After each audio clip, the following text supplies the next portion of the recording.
मैं डॉक्टर वीरेंद्र सिंह। अभी हम जो इससे पहले वाले वीडियो में हमने धर्म सुधार आंदोलन पर मार्टिन लूथर की भूमिका का अध्ययन किया था।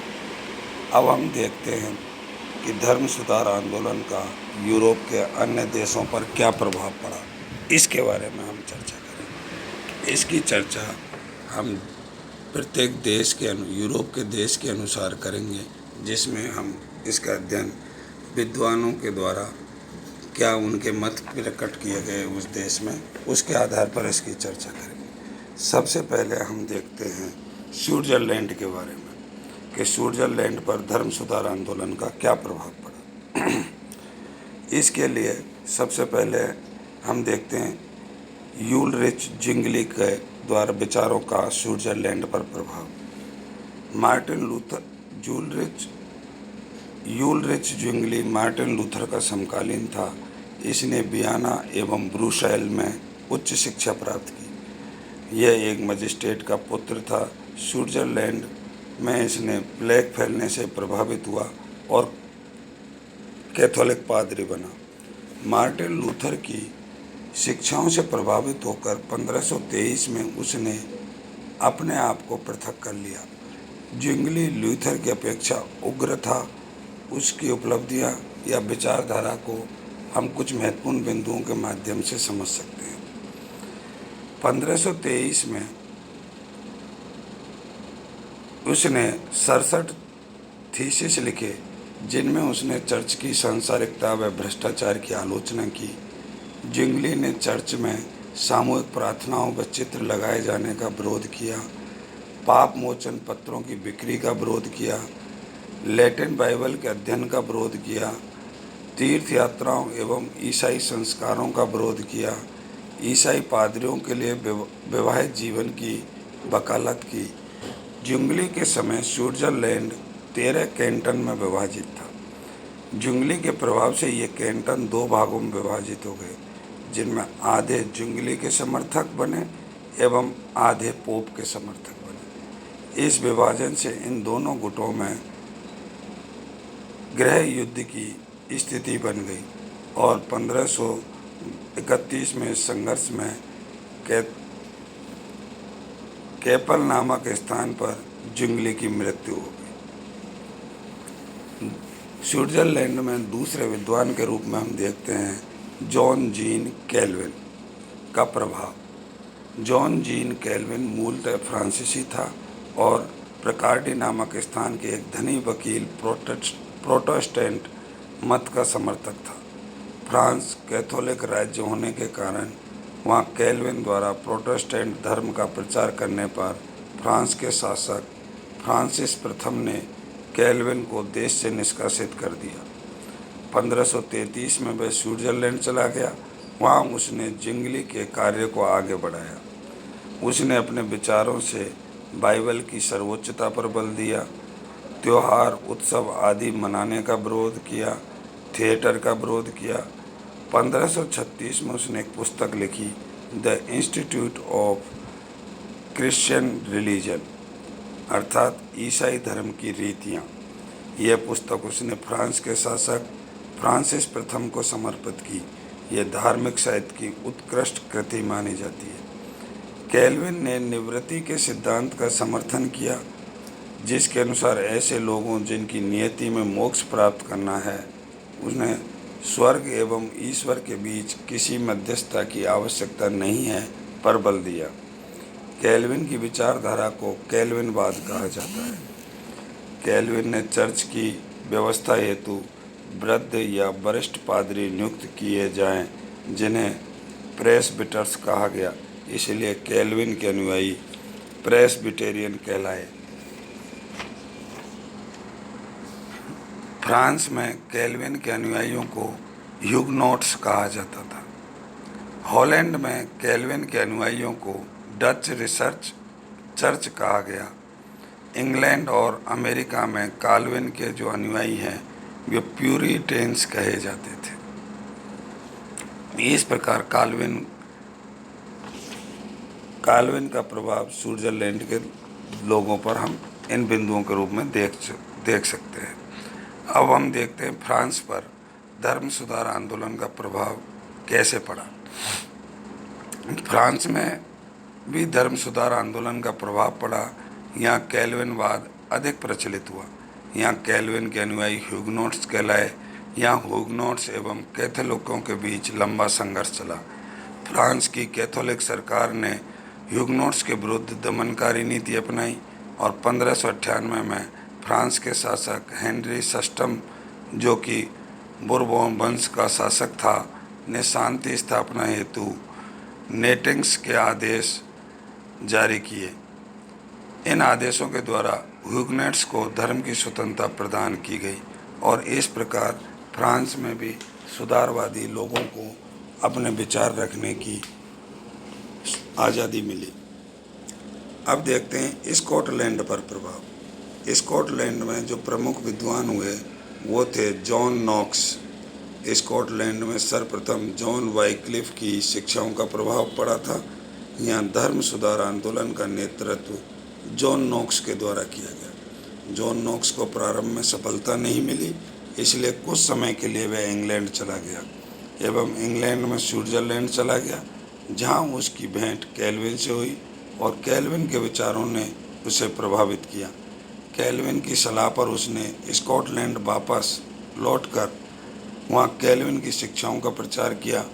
स्कॉटलैंड में जॉन नॉक्स के अनुयायी प्रेस्बाइटेरियन कहलाए और 1560 में इन्हें धर्म की स्वतंत्रता प्रदान कर दी गई। अब देखते हैं इंग्लैंड पर प्रभाव धर्म सुधार आंदोलन का। इंग्लैंड का शासक हेनरी अष्टम रोमन कैथोलिक चर्च का कट्टर समर्थक था। उसने मार्टिन लूथर के धर्म सुधार आंदोलन का कड़ा विरोध किया तथा पोप के समर्थन में 1521 में द डिफेंस ऑफ 7 स्क्रैमेंट्स नामक पुस्तक लिखी। इसके लिए पोप ने उसे धर्म संरक्षण की उपाधि दी। हेनरी अष्टम की पत्नी का नाम कैथरीन, जो स्पेन के शासक फर्डिनेंड की पुत्री थी। कैथरीन ने 6 संतानों को जन्म दिया, लेकिन उनमें से केवल एक पुत्री मेरी ही जीवित बची। विवाह के 18 वर्ष पश्चात हेनरी अष्टम कैथरीन को तलाक देकर उसकी दासी एन बोलेन से विवाह करना चाहता था, इसलिए उसने कैथरीन को तलाक देने की पेशकश की। चर्च हेनरी अष्टम के इस तलाक को मान्यता देने में असमर्थ था। चर्च इस तलाक की मान्यता देने में इसलिए असमर्थ था क्योंकि कैथरीन हेनरी अष्टम के बड़े भाई की पत्नी रह चुकी थी। हेनरी अष्टम और कैथरीन का विवाह भी चर्च की परंपराओं के विरुद्ध था, परंतु पोप जूलियस II से धन देकर परंपराओं से मुक्ति प्राप्त कर यह विवाह मान्य कराया। परंतु अब तलाक के समय पोप क्लेमेंट सप्तम था, जिसके द्वारा इस तलाक को मान्यता देना पोप जूलियस II के निर्णय को रद्द करना था, जो कि एक गलत परंपरा बन सकती थी। दूसरी ओर पवित्र रोम साम्राज्य का शासक चार्ल्स पंचम कैथरीन का भतीजा था और पोप चार्ल्स पंचम को नाराज नहीं करना चाहता था। हेनरी अष्टम कैथरीन को तलाक देकर जल्द से जल्द एल बोलिन से विवाह करना चाहता था। 1534 में उसने इंग्लैंड के चर्च को रोमन कैथोलिक चर्च से पृथक किया और उसे राज्य के अधीन कर दिया। 1534 में ही इंग्लैंड की संसद में घोषणा की कि इस पृथ्वी पर इंग्लैंड के चर्च का प्रमुख राजा होगा।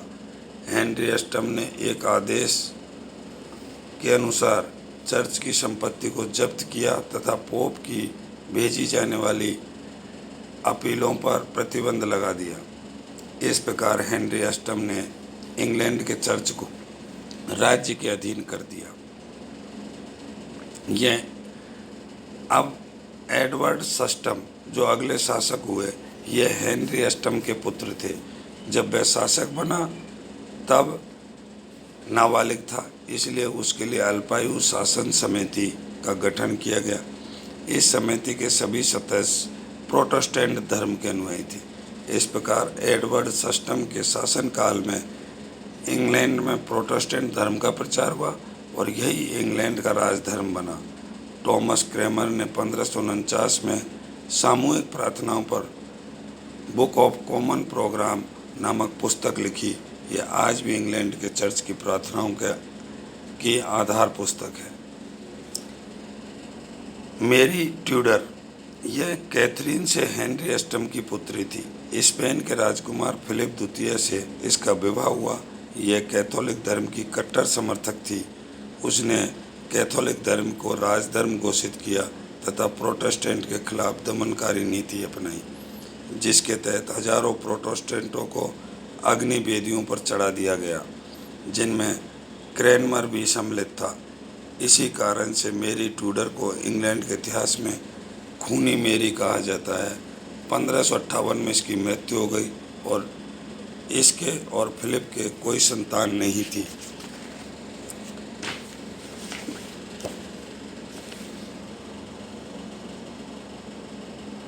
तब इसके बाद में एलिजाबेथ प्रथम शासक बनी। एलिजाबेथ प्रथम हेनरी अष्टम की और एन बोलेन से उत्पन्न पुत्री थी तथा एक शिक्षित और चेतना युक्त शासक थी। 16 वर्ष की आयु में वह प्लेटो के मूल दर्शन का अध्ययन करने में सक्षम थी। उसे फ्रेंच, इटालियन, स्पेनिश एवं लैटिन आदि भाषाओं की जानकारी थी।